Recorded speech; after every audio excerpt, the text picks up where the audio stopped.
Welcome to our episode on your thoughts, your actions, your habits, your character, and your destiny. Yes, my name is PL Ndlovu. I hope you'll enjoy the rest of this session where we get to talk about your thoughts, your actions, your habits, and your destiny. Now, the message here is that your thoughts are very important aspects of your life. In fact, not many people ever take time to think about their thoughts, but if you look at it very carefully and very closely, your life is a reflection of your thoughts. So, what has been the character of your thoughts in your life? That character of your thoughts actually ends up being a true reflection of the life that you live. I'll explain this. Please pay attention as I do so. Now, you have a thought in your mind as I am talking to you right now about different aspects of your life.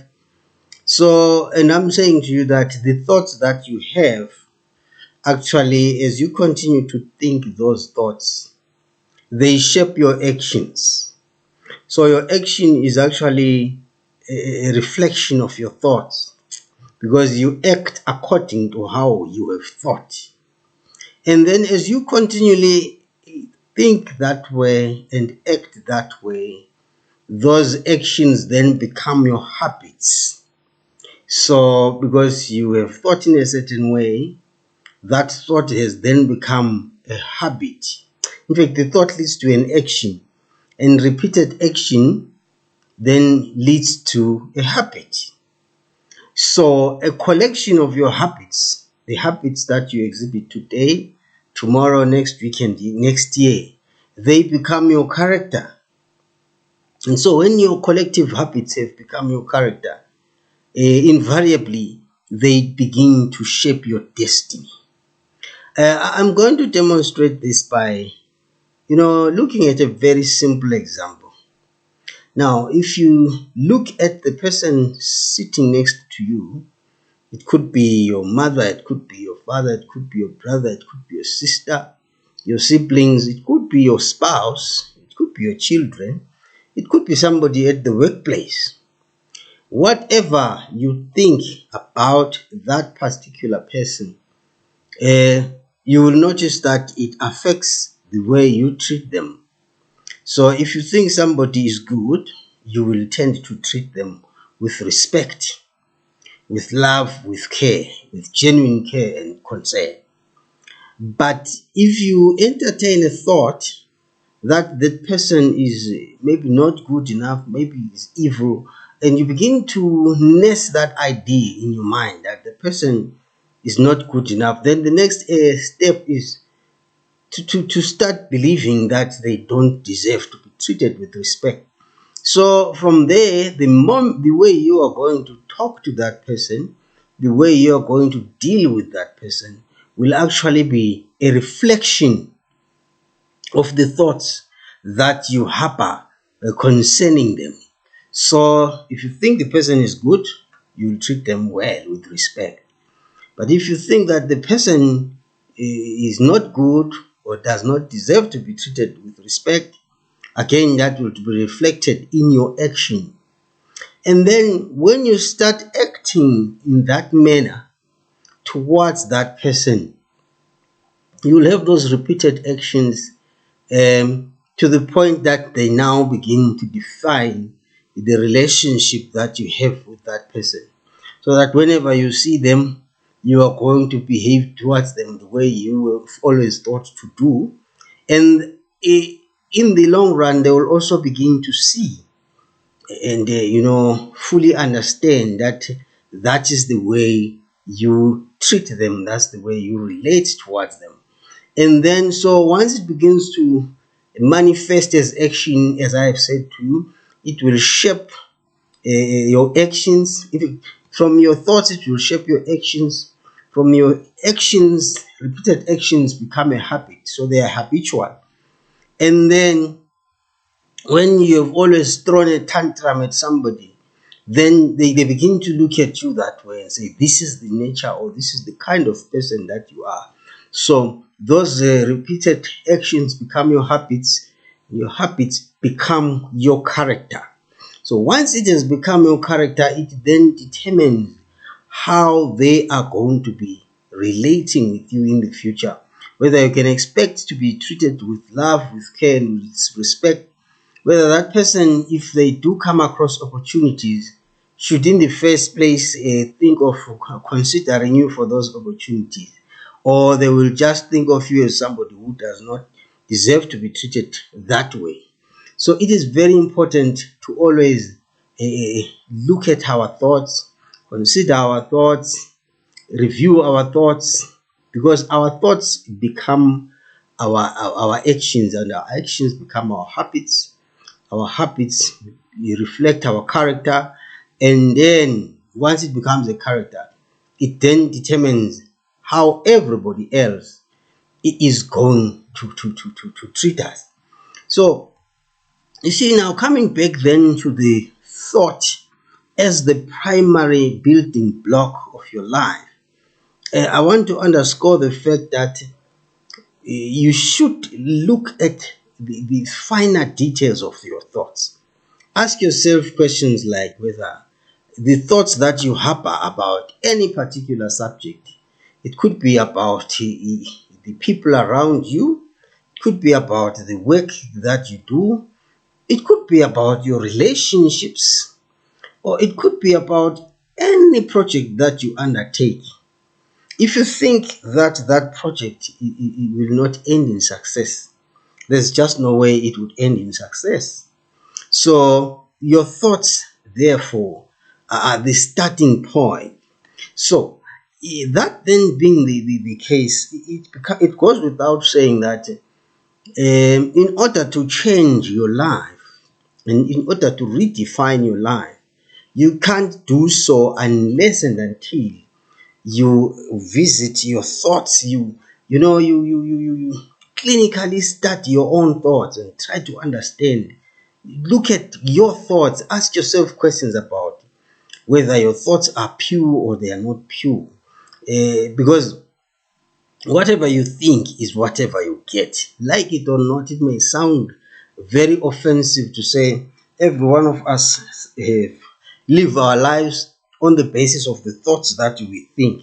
So those with good thoughts tend to have happy lives, but those with negative thoughts also will have their lives reflecting those negative thought patterns. That's why then I always want to recommend an exercise that I call reflective thinking, where we do what we call, thinking about what you've been thinking about. For instance, if I asked you to do an exercise now to say, stop where you are now, reflect on the thoughts that you've thought in the last 5 minutes, and looking at those thoughts, reviewing those thoughts, do you think they've been good enough? Do they propel you towards the future? Do they make you happy or they make you sad? Remember, when you think sad thoughts, life really becomes sad. So when you start entertaining thoughts to the effect that things are not moving in the right direction, you really get depressed. If you have noticed, you may even begin to hyperventilate, and that may affect your blood pressure. Um, so whatever thoughts you entertain, they will actually impact you, whether you are going to eventually be calm or you are going to get agitated and upset. It is all a function of what you think. And so, thinking about that, where do thoughts come from? Thoughts sometimes come from the things that we meditate upon every day of our lives, and sometimes they come from those around us, our friends, our relatives, those who love us and those who hate us. They all contribute to the thoughts that we end up thinking. But if you can consciously choose your thoughts, like I spoke about, thinking what you have been thinking about, you can then do what I call mind management, whereby you may deliberately choose the thoughts to think. Now that you know that negative thoughts cause you some sadness and depression and disappointment, how about going for positive thoughts? How about looking for those aspects of your life that have something positive to bring unto you? Or whenever you are looking at a project that you are thinking of undertaking, instead of assuming that you are going to fail, instead of entertaining too many thoughts that it is impossible to accomplish that task, how about psyching yourself up and framing your thoughts in such a way that you see possibilities rather than failures? You pay attention to what can be instead of paying attention to what will not be. So when you begin to think and focus on what can be done, what can be positively achieved, then you are framing your mind in such a way that you consciously focus on that which you can achieve. And so, by so doing, you are preparing yourself in every respect. And even the energies, the positive energies, begin to rise up and well up from within. But when you look at the negatives and meditate on the negatives, and consider that things are not moving in the direction that you want them to be, you actually get depressed and very disappointed. And as a result, life always takes on that character, the negative character that you have given to it. So it is very, very important at all times to watch out what you think, because your thoughts become your actions become your habits become your character, and your character becomes your destiny. So that is very, very important. So watch the source of your thoughts. Reject all thoughts that are not rewarding, all thoughts that bring a gloomy picture that things will not come right. Do not focus on those. Throw them away. Deal with them decisively. Because the moment you let them creep into your mind, then they find a place and settle somewhere in the corners of your mind. And they bring you that discomfort, so that at every moment you may not notice that you have paid attention to them, and you've allowed them to settle somewhere in the subconscious mind. So reject those thoughts that do not bring you any happiness or any picture of success. They may come from your own imaginations, block them, or they may come from people that you love the most, people that you respect. You must block them. Sometimes the people that love us and the people that we love can also become a source of discomfort. For instance, when they keep talking to us about what we should accomplish or what we should have accomplished, and then we think maybe I'm failing, I'm not good enough. So once you begin to entertain those thoughts, they will actually defocus you and deorient you. So it matters that you focus on the thoughts that will bring you positive energy. So whether they come from your own imagination, whether they come from your friends, whether they come from your family members or your loved ones, or whether they come from your enemies, do not entertain any of those thoughts that tend to give you an impression that you are not meant to do well. Any thoughts that bring you unhappiness, they are actually not good enough for you. So do not compare yourself with anybody.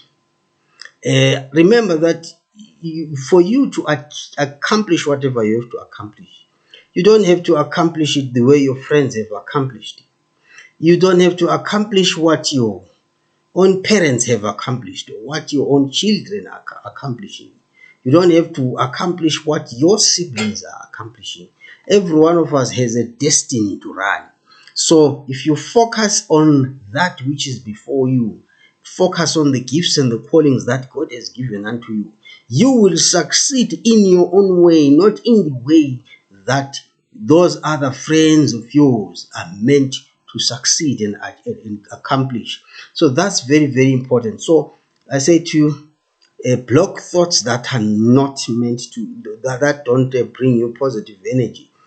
Ensure that you don't allow them space in your mind. Don't allow them to patch upon your mind. Otherwise, they will derail you. They will, as I have said, disorient you. Then, so number one, we block all those thoughts. Number two, but of course, that begins with, first of all, having identified the source of those thoughts. So you identify the source, you block the thoughts, and then ensure that you focus on your strength. Don't allow the environment around you to intimidate you. Don't get awestruck with the achievements of others.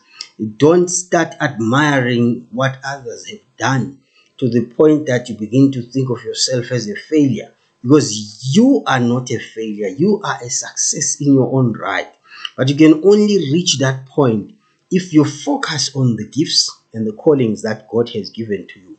Because God has not called you to be like anybody else. You're not called to be like your brother or your sister. Even if they are your siblings, you are not called to be like them, and you will not be like them, and you don't have to try to be like them. God has given to every one of us a gift, so pursue your own gift. You are going to accomplish in that area, and that's where your success is. That's where your happiness is. That's where your joy is. You see, the Bible teaches that when Jesus was walking on the water, Peter saw him and said, Master, if it be you, bid me come. And Jesus said, come. And we are told that Peter began to walk on the water. But when he looked around and saw the boisterous wind, he began to sink. So what are we learning there as a lesson? If you start looking around at what others are doing or the boisterous winds around, you will lose focus on that which God has called you to be. And when that happens, you will find it difficult or impossible to walk into your destiny. So, in order to walk into your destiny, refine your character. But how do you refine your character? It all begins with thinking the right thoughts. When you focus on the right thoughts, then you begin to orient yourself in the direction towards success. So it begins with the little thing that you are doing now. Look at that thing, whether it is a project, whether it is a dream, whether it is an aspiration, whatever it is that you intend to do. Instead of looking at it and assuming that it won't come out right, trust the Lord, the God who's in heaven, and say to yourself, this thing will come right. It is going to be a success, and I'm going to score a success with this. So everything that happens, everything that you seek to do, trust God to empower you. And so when you begin to trust in the empowering ability and the grace of God, you then begin, to move in that direction. And so, because once you begin to entertain thoughts of possibility and of success, then we say that those thoughts will lead to your actions. So you'll begin to take steps that are based on positive action. So you will then take those steps. And as you take those steps of positivity repeatedly, they will then form your habits. Now, as you continue in those habits day in and day out, after a while they will then become your character. They will spell your character. And once they begin to spell your character, it means everybody that you deal with is going to understand you and look at you on the basis of the character that you've exhibited to them. So I repeat, don't be awestruck by others. Don't imitate others. Don't allow your friends or well-meaning people who say things that put you under pressure. Don't allow them to put you under pressure. Don't entertain any thought or any idea that you are not good enough, or any idea that you are not going to succeed, or any idea which says that you have failed, and then you start looking at your friends and your classmates, former classmates from school, comparing yourself with them and thinking that because they seem to have accomplished ABCD, therefore you will not. Remember, you have your own destiny, you have your own race to run. You are not running your friend's race, you are not running your neighbor's race. You are not pursuing or fulfilling your siblings' destinies, but you have your own destiny. So stay right on track. As you trust God, God will see you through. It takes patience, but with God, you will get there. You see, maybe just to close it, let me leave you with this thought, which is reflected in the book of Philippians, that's the Bible, Philippians chapter 4, verse 8, which says, whatsoever things are true, whatsoever things are lovely, whatsoever things are praiseworthy, whatsoever things are of good report, says, if there be any virtue in these things, and if there be any praise, meditate upon these things. In other words, give your attention to those things. Do not pay attention to the things that have gone wrong. Do not focus on the areas where you've not done well. That will cause you some depression and some disappointment. Rather, focus on those things where you've done well, because that's where your strength lies. Thank you very much for being part of this episode. I look forward to interacting with you again on another one. May God bless you. My name again is PL Ndlovu. Bye-bye.